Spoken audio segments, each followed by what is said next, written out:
नहमदुहु व नुसल्ली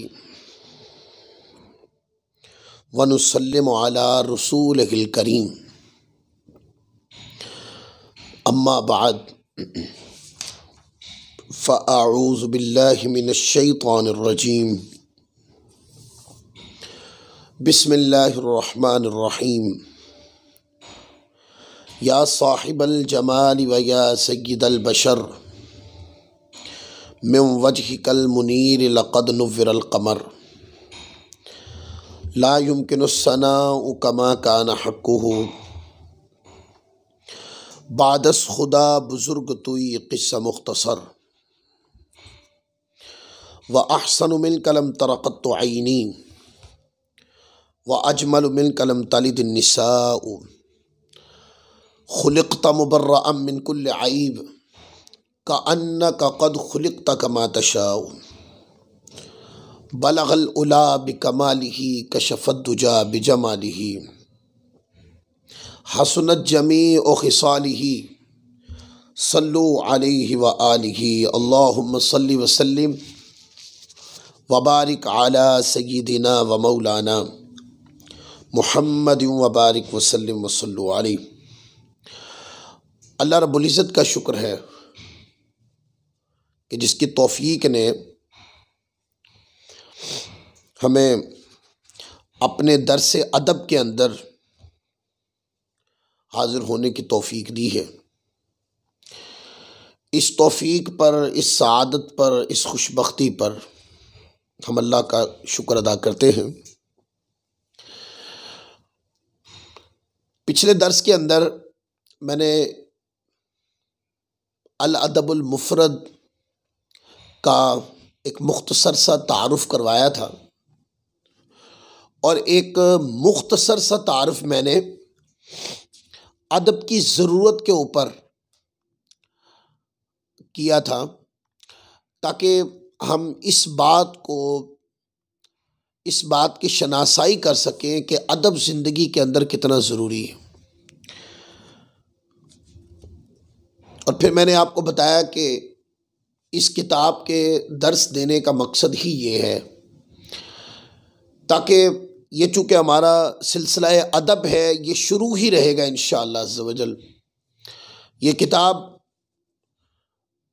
ख़त्म हो जाएगी, उसके बाद फिर कोई और किताब अदब के मौजू के ऊपर हम उसको पढ़ेंगे। तो ये एक लंबा सिलसिला है जिसको हमने अपनी तरबियत के लिए और अपने अतवार की तत्हीर और तज़यीन के लिए हमने इसको शुरू किया है ताकि हमारी गुफ्तगू, हमारा अखलाक, हमारा किरदार, हमारे अतवार सुन्नत नबवी की तालीम, आका अलैहिस्सलाम की सुन्नत की खुशबू से मुअत्तर हो जाए और सुन्नत नबवी की तालीम से मुज़य्यन हो जाए। और हमें माशरे के अंदर ज़िंदगी गुजारते हुए वो छोटी छोटी बातें कि जो लफ्ज़ों के अदद के एतबार से तो छोटी हैं पर अपने हक़ यानी हुकूक के मैदान में वो बहुत वज़नी चीज़ें हैं, उनको भी सीखने का मौका मिले।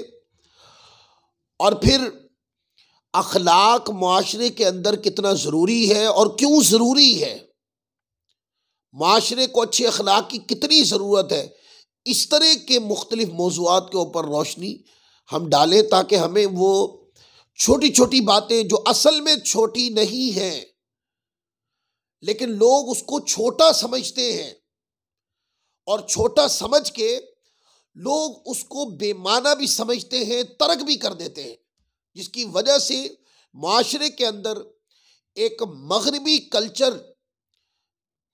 का रुझान बढ़ता जा रहा है और अखलाक़ इस्लामिया, अखलाक़ नबविया जो हुज़ूर अलैहिस्सलाम के हैं, वो तालीमात माशरे के अंदर सुकड़ती जा रही है। तो ज़रूरत है कि इस तरह की गुफ्तगू उलमाए किराम मिंबरों पर भी फरमाते हैं और इस गुफ्तगू का मकसद ही ये होता है कि लोगों को, मुसलमानों को अपने असल किरदार की तरफ मोड़ा जाए कि हमारे किरदार को किस तरह होना चाहिए, वो तालीमात जो हुज़ूर अलैहिस्सलाम ने दी हैं वो बयान की जाए। तो आज हम अपनी किताबुल अदब को शुरू कर रहे हैं अल अदबुल मुफरद को हम शुरू कर रहे हैं। हदीस पढ़ रहे हैं। पहली हदीस के अंदर इमाम बुखारी रहमतुल्लाह अलैह अल्लाह रब्बुल इज़्ज़त का एक फरमान, अल्लाह तबारक व तआला अज़्ज़ व जल का कुरान पाक की एक आयत करीमा लाए हैं।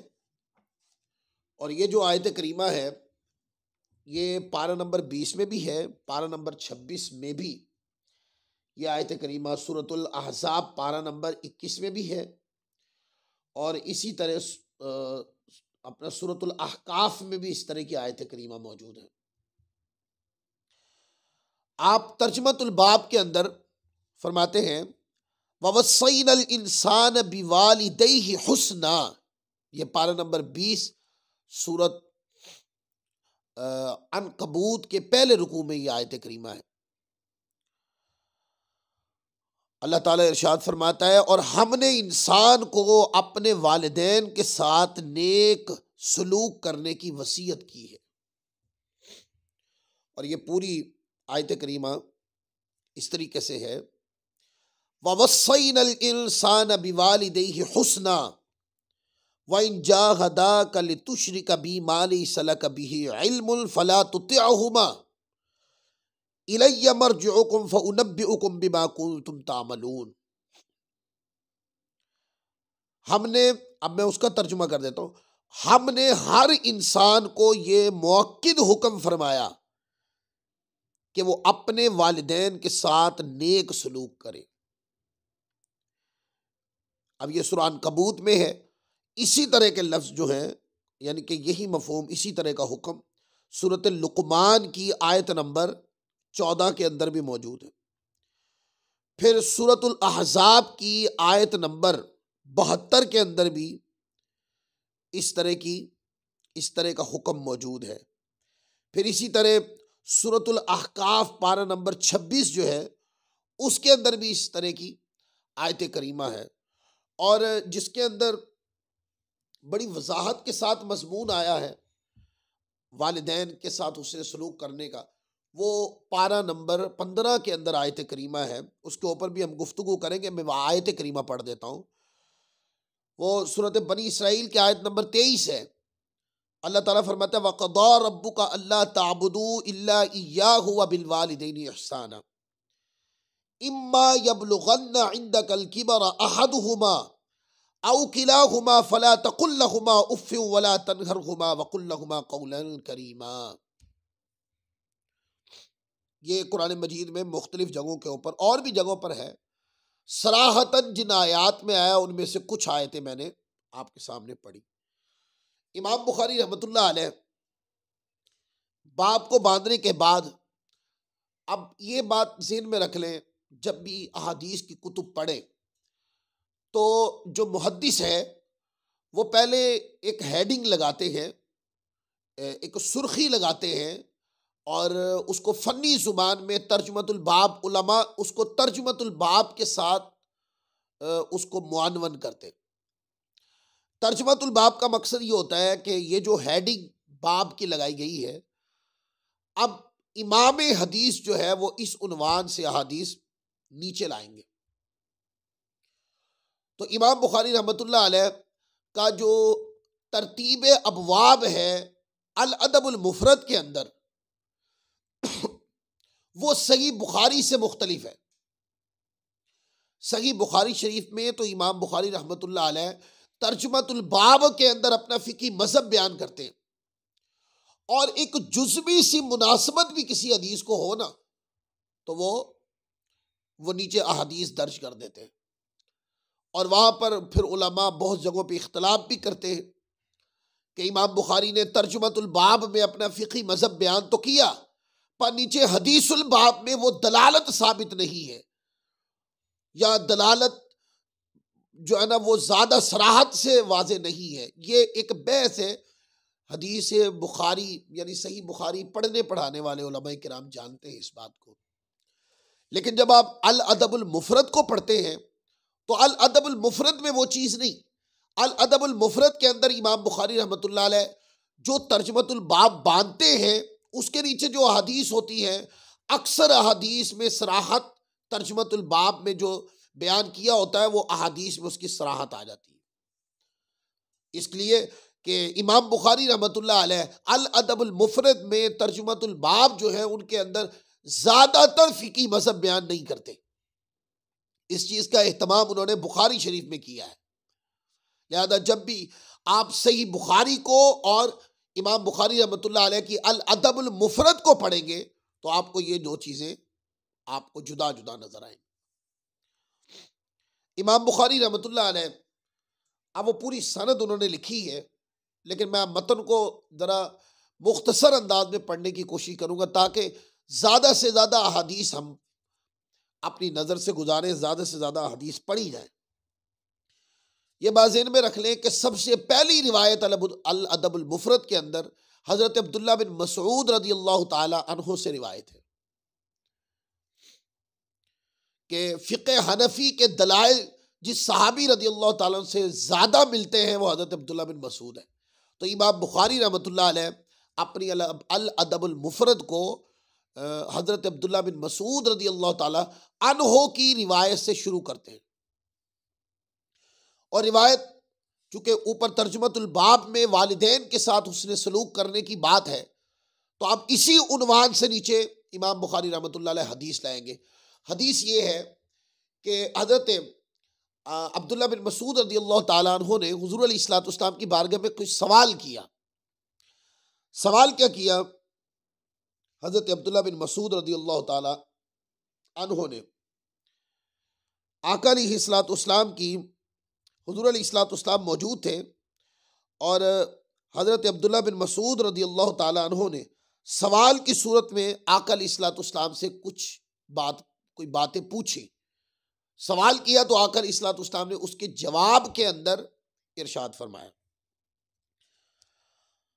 अब्दुल्ला बिन मसऊद रज़ियल्लाहु ताला क़ाल सअलतु नबी सल्लल्लाहु अलैहि वसल्लम अय्युल अमली अहब्बु इलल्लाहि अज़्ज़ा व जल्ला क़ाल अस्सलातु अला वक़्तिहा क़ुल्तु सुम्मा अय्युन क़ाल सुम्मा बिर्रुल वालिदैनि क़ुल्तु सुम्मा अय्युन क़ाल सुम्मल जिहादु फ़ी सबीलिल्लाहि क़ाल हद्दसनी बिहिन्ना लविस्तज़दतुहु लज़ादनी औ कमा क़ाल नबी सल्लल्लाहु अलैहि वसल्लम।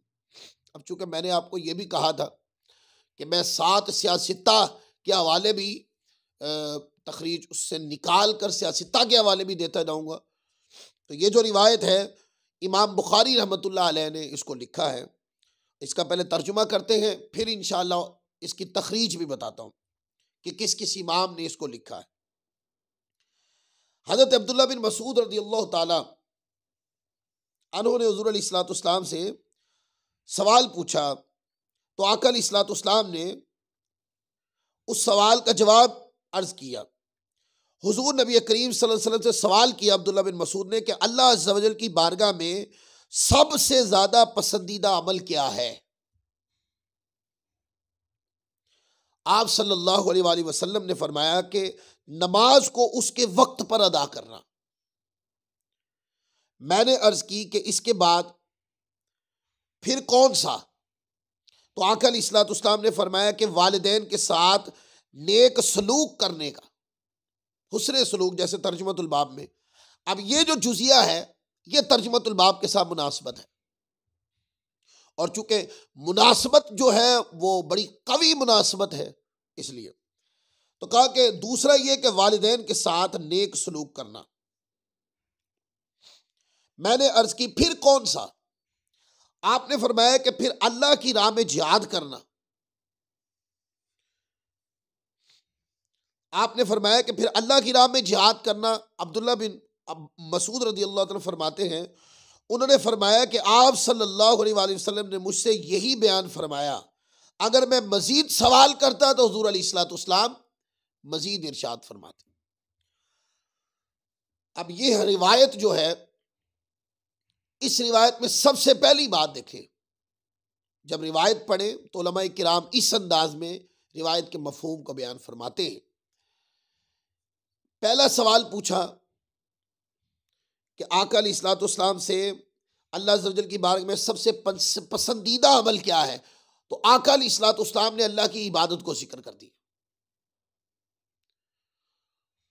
और उसके बाद फरमाया, पूछा तो आका अलैहिस्सलातु वस्सलाम ने वालिदैन के साथ हुस्न सलूक को बयान कर दिया। अब कुरान मजीद की आयत के ऊपर गौर करें, जो उसलूब हदीस पाक के अंदर है बिल्कुल यही उसलूब आयत करीमा के अंदर भी है। देखें, अल्लाह तबारक व तआला अज़्ज़ व जल ने इरशाद फरमाया, वक़दा रब्बुका अल्ला ताबुदू इल्ला इय्याहु व बिल वालिदैनि इहसाना इम्मा यबलुगन्ना इंदकल किबरा अहदुहुमा औ किलाहुमा फला तकुल लहुमा उफ़्फ़िन वला तनहरहुमा वकुल लहुमा क़ौलन करीमा। पूरी आयत करीमा होगी।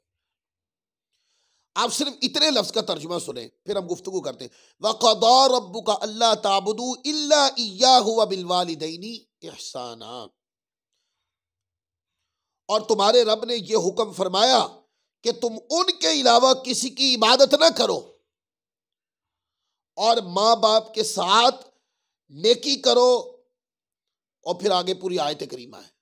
अब देखें, जैसे अल अदबुल मुफरद की हदीस नंबर 1 के अंदर अल्लाह ने पहले इबादत का जिक्र किया है, उसके बाद वालिदैन के साथ उसने सलूक का जिक्र किया है। यह कुरान मजीद के अंदर इसी तरह मजमून आया है कि पहले अल्लाह ताला ने अल्लाह ताबुदू इल्ला इय्याह, फिर वबिल वालिदैन इहसाना, पहले इबादत का जिक्र है और इबादत के मान बाद वालिदैन के साथ हुस्न सलूक का जिक्र है। इस पर उलमा किराम ने लिखा है, इसकी वजह सिर्फ ये है कि जैसे इबादत अल्लाह तबारक व तआला अज़्ज़ व जल की इबादत ज़रूरी है और शरीयत के अहकामीन में से है। अगर बंदे ने, मुसलमान है बंदा, तो उसके ऊपर फ़र्ज है कि वो अल्लाह की इबादत करे। इसी तरह जैसे अल्लाह तबारक व तआला की इबादत ज़रूरी है दीन में, उसके साथ वालिदैन के साथ हुस्न सलूक करने का जो हुक्म दिया है, तरगीब दिलाई गई है और इसकी अहमियत बताई गई है कि वालिदैन के साथ हुस्न सलूक भी उसी तरह ज़रूरी है जैसे अल्लाह तबारक व तआला की इबादत ज़रूरी है।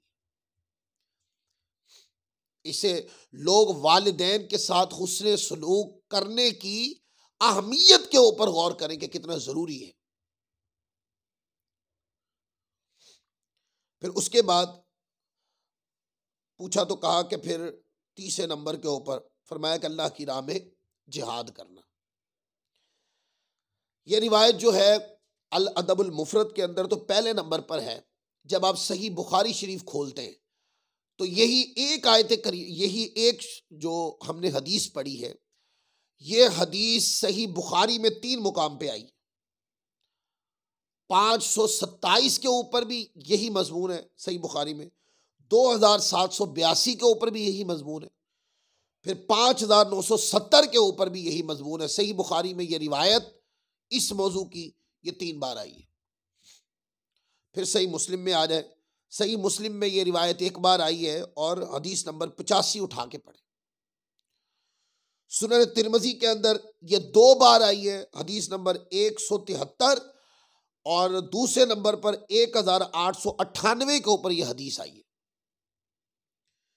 फिर सुनन नसाई में यह हदीस 2 बार आई है, 610 और 611 पर इसी मजमून की यही रिवायत आई। फिर मुस्नद अबू दाऊद त्यालसी के अंदर हदीस नंबर 370 है और मुसन्नफ अब्दुल रज़ाक के अंदर हदीस नंबर 5014 है। मुस्नद हुमैदी के अंदर हदीस नंबर 103 है और मुस्नद अहमद बिन हम्बल के अंदर ये रिवायत 3 मुकाम पर आई, 3890, 3973, 3998 के ऊपर मुस्नद अहमद बिन हम्बल के अंदर ये रिवायत आई है और सुनन दारमी के अंदर 1261 के ऊपर ये हदीस आई है। अब ये सियासता और उसके साथ जो बड़ी बड़ी हदीस की किताबें हैं, मुसन्नफ अब्दुल रज़ाक है, अबू बकर इब्न अबी शैबा है और सुनन दारमी है, मुस्नद अहमद बिन हम्बल है, जिनका मैंने नाम गिनवाए थे, उसके अंदर से मैंने आपको बता दिया कि ये रिवायत कहाँ कितनी बार आई है। अब इस रिवायत के अंदर भी वालिदैन के साथ हुस्न सलूक की अहमियत के ऊपर गुफ्तगू की गई कि वालिदैन के साथ हुस्न सलूक करना ये सिर्फ हदीस पाक के अंदर ही नहीं, ये कुरान पाक के अंदर हुक्म है और मौक़िद हुक्म है, मौक़िद हुक्म है। ताकीद के साथ हुक्म है। अब आगे चलिए, हदीस नंबर 2। हदीस नंबर 1 अल अदबुल मुफरद से हमने ये सीखा है कि वालिदैन का जो अदब और एहतराम और उनके साथ जो एहसान है वो क्या है, वो हुकूक, फराइज हुकूक में से है। एक बात ये, और जिन चीज़ों को अहम समझा जाता है इस्लाम में जो बहुत ज़रूरी है, उन चीज़ों में एक वालिदैन के साथ नेकी करना, हुस्न सलूक करना, उनकी खिदमत करना, उनके साथ अच्छे रवैये से पेश आना है। हदीस नंबर 2, ये हदीस अब्दुल्ला बिन उमर रदी अल्लाह ताला अन्हो से है। हद्दसना आदम क़ाल हद्दसना शुअबा क़ाल हद्दसना यअला इब्न अताइन अन अबीही अन अब्दुल्लाह इब्न उमर क़ाल रिदाउर रब्बी फी रिदाइल वालिदी व सखतुर रब्बी फी सखतिल वालिदी। हज़रत अब्दुल्ला बिन उमर रदी अल्लाह ताला अन्हु रिवायत करते हैं कि फरमाते हैं कि रब ताला की जो रजा है वालिद की रजा में है, और रब ताला की नाराजगी वालिद की नाराजगी में है। यानी वालिदैन राजी तो रब राजी, वालिदैन नाराज तो रब नाराज। यानी कि वालिदैन जब जायज उमूर का हुक्म दे, शरीयत के मुनाफी हुक्म ना हो, और वालिदैन मुसलमान हो और वो शरीयत के दायरा कार में हुक्म दें, तो उनकी रजा पे राजी हो जाना, यानी गुनाह का हुक्म नहीं दिया उन्होंने किसी जायज अमर का हुक्म दिया है, तो उनकी रजा पे राजी रहने से अल्लाह राजी हो जाता। और ये जो रिवायत है, ये रिवायत यहां तो सिर्फ वालिद के नाम से है, ये वालिदैन यानी वालिद और वालिदा दोनों के उन्वान से भी है, ये रिवायत आगे आएगी। अब इसके अंदर क्या है, इसके अंदर एक अगला अदब सिखा दिया। वो क्या, फरमाया कि जब वालिदैन मुसलमान हो और किसी नाजायज बात का हुक्म न दे, बल्कि जायज बात की, शरीयत की किसी जायज बात का हुक्म दे जिसको शरीयत ने नाजायज नहीं फरमाया, तो फरमाया कि फिर उनकी रजा पे राजी हो जाने से बंदा, अल्लाह बंदे से राजी हो जाता है। यानी कि वालिदैन की रजा पे राजी हो जाने से बंदा ये समझे कि अल्लाह तबारक व तआला उस बंदे से राजी।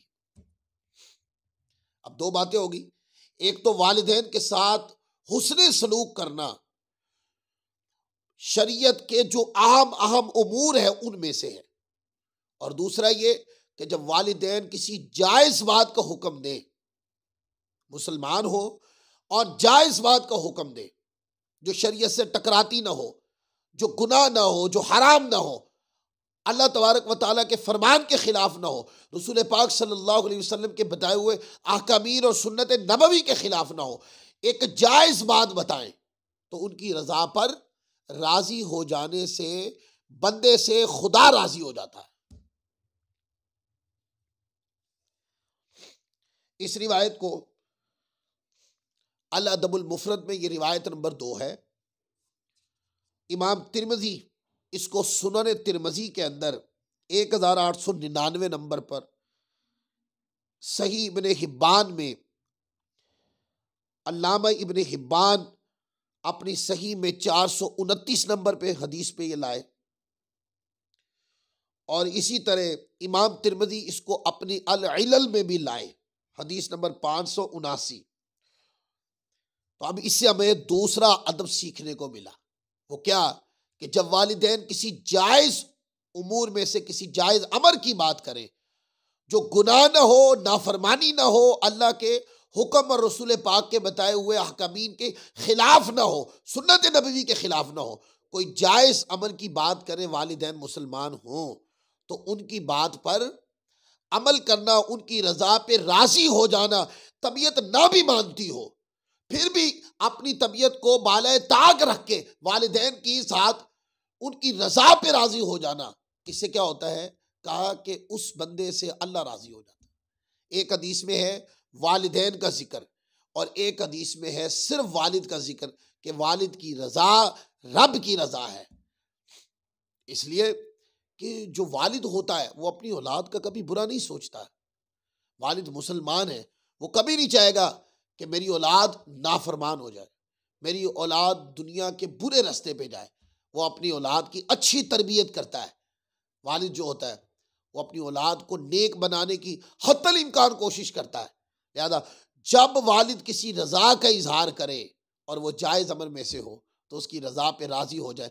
माँ किसी जायज अमर की बात करे तो उसकी रजा पे राजी हो जाए। इससे क्या होता है? इससे रब राजी हो जाता है। तबीयतों में बहुत सारी चीजें ऐसी होती हैं, लोग कहते हैं लो जी इनको क्या पता, दुनिया तो मैंने देखी है। ना मेरे दोस्त, दुनिया आपने कैसे देखी है? आपको तो दुनिया में लाने वाले वो हैं, परवरिश करने वाले वो हैं, पढ़ाने वाले वो हैं। पढ़ लिख कर ये बेअदबी का जुमला बोलना कि वालिदैन को क्या पता है, ये तो बहुत बड़ी गुस्ताखी है। वालिदैन ने कभी इजहार किया, किसी चीज के खाने का इजहार किया है, तो आपने तबीयत में गुस्सा आना कि ये को वक्त है मंगाने का, मेरे पास अभी तनख्वाह नहीं है, मेरे पास अभी पैसे नहीं है।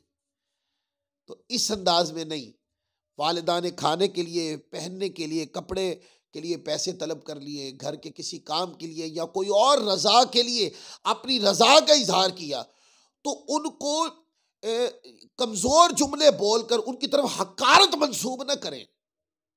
न कहीं इनको क्या पता दुरुस्त क्या है, क्या करना है, मैनेज कैसे होता घर, ये बातें ना करें। बल्कि कह के माँ ने कहा है ना तो वो रजा पूरी कर दे, क्योंकि नाजायज अमल का तो कहा नहीं और माँ बाप नाजायज अमल के लिए कहते भी नहीं।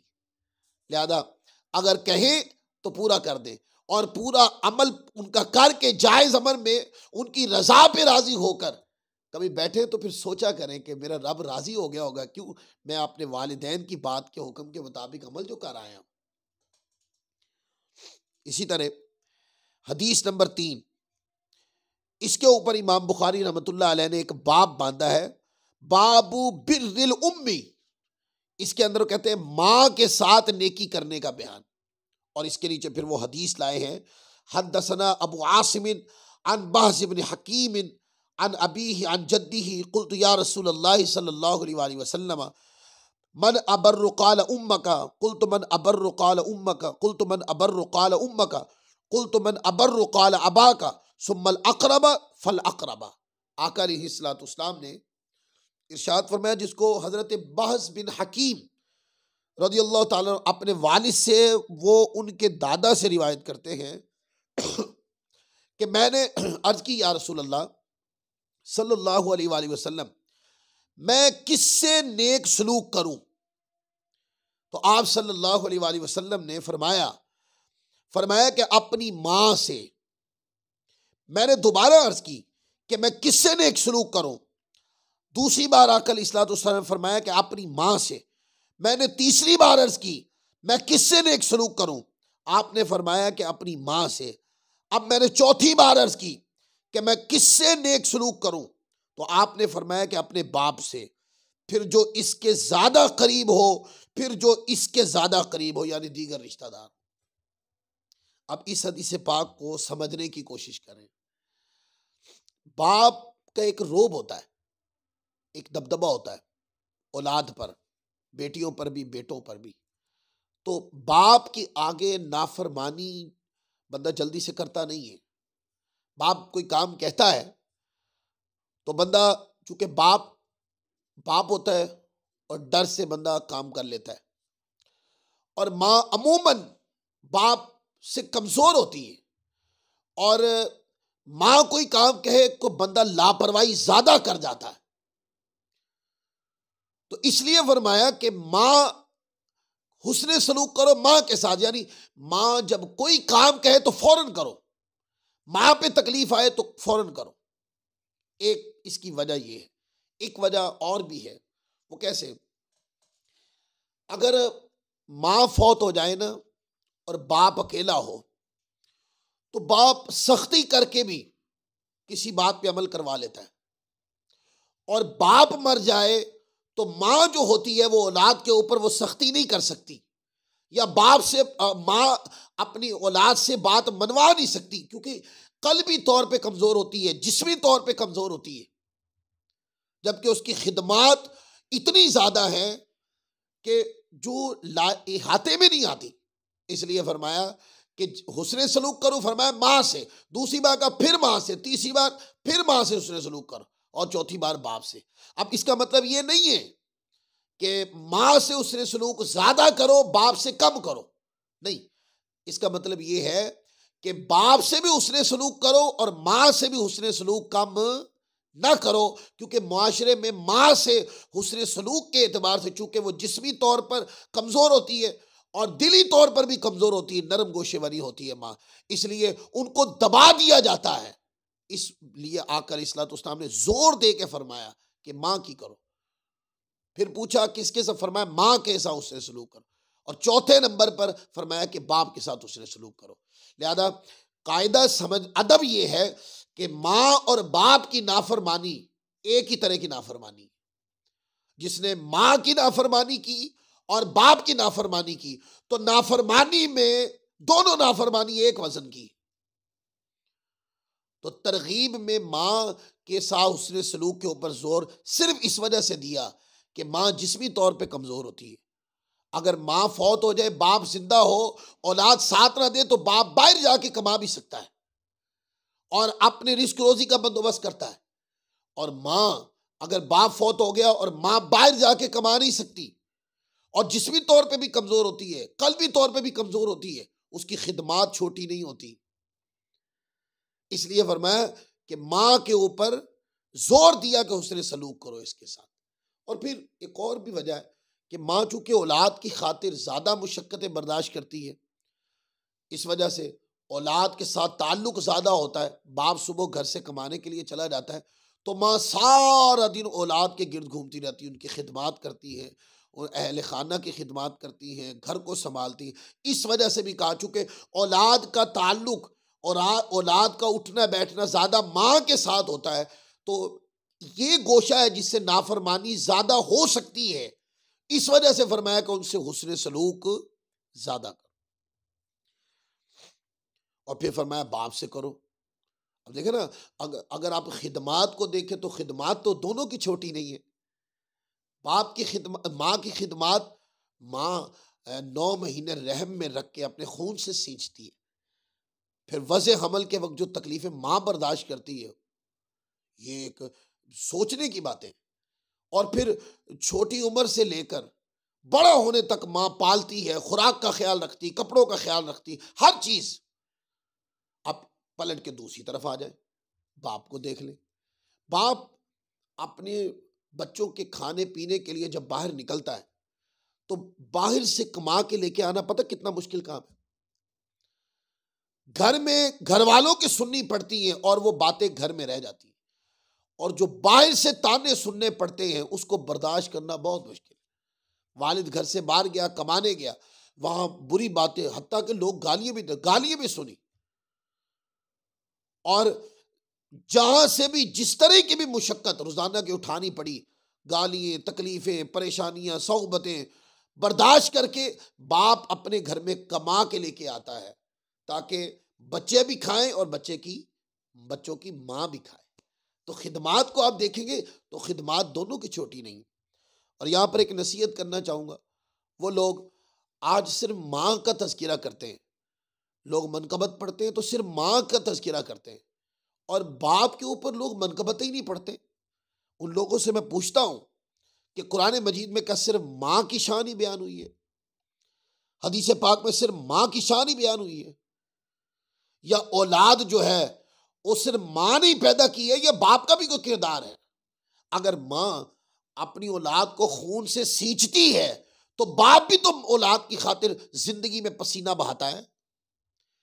माँ घर के अंदर औलादों को पालती है, उनके खाने पीने का, कपड़ों का ध्यान रखती है? तो बाप भी तो बाहर लोगों की चीड़ी चुकड़ी बातें सुनता है। किस वजह से, किस खातिर? औलाद की खातिर। लिहाजा ना खिदमात माँ की छोटी हैं, ना खिदमात बाप की छोटी हैं। ये हमारे लोगों ने छोटी बना दी, माँ की बढ़ा दी और बाप की छोटी कर दी। तो दोस्तों, इस तरह की रविश से बाहर निकले, जहां माँ की शान को बयान करें, वहाँ बाप की शान को भी बयान करें। माँ की शान बयान करें, ये भी बहुत अच्छा पहलू, और बाप की शान भी बयान करें। आगे हदीस आएंगी बाप की शान में भी। इस रिवायत को इमाम अबू दाऊद ने अपनी सुनन के अंदर हदीस नंबर 5139 के ऊपर रिवायत की। सुनन तिरमजी में 1897, फिर मुस्नद अहमद बिन हम्बल में ये 2 जगह आई, 20,028 और 20,048 के ऊपर ये रिवायत मौजूद है। फिर मुस्नद रोयानी में 922 के ऊपर, इमाम तबरानी मौजमुल सगीर के अंदर हदीस नंबर 626 और 1140 के ऊपर, फिर सुनन कुबरा में इमाम बैहकी 2 मुकाम पे लाए, 7,763, 15,756 पर, और फिर इमाम बैहकी अपनी दूसरी किताब शोबुल ईमान के अंदर 7,455, फिर 7,456 के ऊपर भी ये हदीस जो अभी हमने अल अदबुल मुफरद के अंदर हमने ये पढ़ी है, ये लाए। इस रिवायत को इमाम बुखारी और मुस्लिम ने अपनी किताबों में नहीं लिखा है। फिर आगे देखें, हदीस नंबर 4, हद्दसना सईद इब्न अबी मरियम क़ाल अख़बरना मुहम्मद इब्न जाफ़िर इब्न अबी कसीर क़ाल अख़बरनी ज़ैद इब्न अस्लम अन अता इब्न यसार अन इब्न अब्बास अन्नहु अताहु रजुलन फ़क़ाल इन्नी ख़तबतु रअतन फ़अतबतु अन तनकिहनी ख़तबहा गैरी फ़अहब्बत अन तनकिहहु फ़ग़िरतु अलैहा फ़क़तलतुहा फ़हल्ली मिन तौबतिन क़ाल उम्मक हय्यतुन क़ाल ला क़ाल तुब इलल्लाहि अज़्ज़ व जल्ल व तक़र्रब इलैहि मस्तताअत फ़ज़हबतु फ़सअलतु इब्न अब्बास लिमा सअलतुहु अन हयाती उम्मिही फ़क़ाल इन्नी ला अअलमु अमलन अक़रब इलल्लाहि अज़्ज़ व जल्ल मिन बिर्रिल वालिदा औ कमा क़ाल नबी सल्लल्लाहु अलैहि वसल्लम। हज़रत इब्न अब्बास रज़ियल्लाहु ताला अन्हु से रिवायत है कि उनके पास एक आदमी आया, उसने कहा कि मैंने एक औरत को निकाह का पैगाम दिया, तो उसने मेरे साथ निकाह करने से इनकार कर दिया। उसको मेरे अलावा किसी और आदमी ने निकाह का पैगाम दिया, तो उसने उसके साथ निकाह करना पसंद कर लिया। तो मुझे इस पर बड़ी गैरत आई, मैंने इस वजह से उसको कत्ल कर दिया। क्या मैं तौबा करूं तो मेरी तौबा कबूल है? तो उन्होंने कहा तेरी माँ जिंदा है? उस आदमी ने कहा कि नहीं। फरमाया कि अल्लाह अज़्ज़ व जल की तरफ रुजू कर और इसकी तरफ तौबा इख्तियार कर, जितनी तुझे ताकत हो। बस मैं गया और मैंने हज़रत इब्न अब्बास से पूछा, आपने इसकी माँ के जिंदा होने के मुतालिक क्यों पूछा? तो उन्होंने फरमाया कि मैं माँ के साथ नेक सलूक करने से ज़्यादा किसी अमल को भी अल्लाह अज़्ज़ व जल की बारगाह में करीब तर नहीं पाता हूँ। अब मैंने इसकी कर दी पिछली हदीस के साथ, लेकिन इस हदीस पाक में एक बात है कि वाक़या पेश आया, किसी को निकाह की दावत दी और कबूल न की। ये औरत का हक है, इस्लाम ने उसको दिया है। औरत को कोई निकाह का पैगाम दे और वो इनकार कर दे, ये इस्लाम का हक है उसको। इस वजह से कोई औरत को कत्ल नहीं कर सकता। अगर करेगा तो ये कबीरा गुनाह है, अल्लाह तबारक व तआला की बारगाह में इसका जवाब देना होगा। तो निकाह का पैगाम भेजा और इनकार हो गया, किसी और ने भेजा, औरत ने उसमें वो औसाफ देखे जो वो चाहती थी, उसके साथ निकाह कर लिया। इस पर वो आदमी कहता है कि मुझे गैरत आई, मैंने उसको कत्ल कर दिया। ये किस तरह की गैरत है जो किसी को बेवजह कत्ल करने पे उभारती है? आज इस तरह की गैरत आज भी लोगों में बड़ी आती है। पहले बच्चों की तरबियत नहीं करनी, अपनी बच्चियों की तरबियत नहीं करनी, और जब वो घर से निकल कर निकाह कर ले तो उनको इस वजह से कत्ल कर देना है कि इन्होंने अपनी मर्जी से निकाह कर लिया। तो पहली तो बात ये कि ये नौबत ही क्यों आई, और दूसरी बात ये है कि अगर उन्होंने निकाह कर लिया तो उनके निकाह को एक्सेप्ट कर लें। उनका निकाह करने का जो अमल है वो उनकी कत्ल की वजह नहीं है। लिहाजा इससे एक तरबियती पहलू ये है कि अपने बच्चियों की तरबियत करें ताकि बात ही आगे ना बढ़े। और अगर बात आगे बढ़ जाए तो ऐसे बेवजह की गैरत न जगा लिया करे कि गैरत आई, जैसे हदीस पाक में वो आदमी कहता मुझे गैरत आई। ये गैरत तो नहीं है कि किसी औरत ने जो है ना वो निकाह का पैगाम दिया तो उन्होंने, या किसी घर में रिश्ता लेने गए तो उन्होंने मना कर दिया, तो उन्होंने कहा अगर हमारी तरफ नहीं हुआ तो ये अब किसी की तरफ भी नहीं होगा। ये फैसले करने का इख्तियार किसी को नहीं है। रिश्ता लेने गए, एक्सेप्ट हो गया, फाबिहा, इनकार कर दिया गया, ये उनका हक है। लेकिन इसके बदले में किसी को कत्ल कर देना ये गैरत नहीं, यही सबसे बड़ी बेगैरती है। उसकी वजह कि अल्लाह के हुक्म के साथ टकरा रही है ना बात, अल्लाह तबारक व तआला की नाफरमानी पे मबनी है। और फिर इससे यह भी पता चला कि मुसलमान को मुसलमान समझ के नहीं, बेवजह कत्ल कर दिया, यानी कि इस वजह से नहीं कि यह मुसलमान है इसको कत्ल करना हलाल है, ये समझ कर नहीं। बेवजह किसी मुसलमान को कत्ल कर देना ये कुफर नहीं है, ये कबीरा तरीन गुनाह है, कबीरा तरीन गुनाह है। अगर कुफर होता तो हजरत अब्दुल्ला बिन अब्बास रदी अल्लाह ताला अन्हु उसको दोबारा कलीमा पढ़ाते, पर कलीमा नहीं पढ़ाया। इस हदीस पाक में ये दलील है। और तीसरी बात, वालिदैन की तरफ फरमाया तुम्हारी मां जिंदा है, उसने कहा नहीं, तो एक इशारा हदीस में इस तरफ भी है कि मां जिंदा होती तो तुम इस सतह तक ना पहुंचते। तो अमूमी तौर पर जब मां जिंदा नहीं होती तो चूंकि मां जो है ना वो घर में तरबियत गाह होती है, तो फिर इस तरह के मामलात उठते हैं। तो ये बताया कि फिर आगे फिर कहा कि मैं मां के साथ उसने सलूक करने का जो अमल है वो सबसे बड़ा समझता हूं, और बंदा नेकी करके अल्लाह की बारगाह में दुआ मांगे तो अल्लाह तबारक व तआला बख्श देता है। इस हदीस पाक में ये पैगाम है। तो आज हमने अदबुल मुफरद की हदीस नंबर 3 तक ये मजमून पढ़ लिया है। इंशाअल्लाह अज़्ज़ व जल फिर अगली हदीस के साथ इंशाअल्लाह अज़्ज़ व जल दोबारा हाजिर होंगे इस दर्स के साथ। इस दर्स को इंशाअल्लाह हम जारी व सारी रखेंगे। अल्लाह तबारक व तआला अज़्ज़ व जल हमारा आना और इस दर्स को बयान करना, आपका सुनना अपनी बारगाह में कबूल फरमाए, और जो जो अदब हम सीखते जा रहे हैं अल्लाह ताला हमें इस पर भी अमल की तौफीक अता फरमाए। वमा अलैना इल्लल बलागुल मुबीन।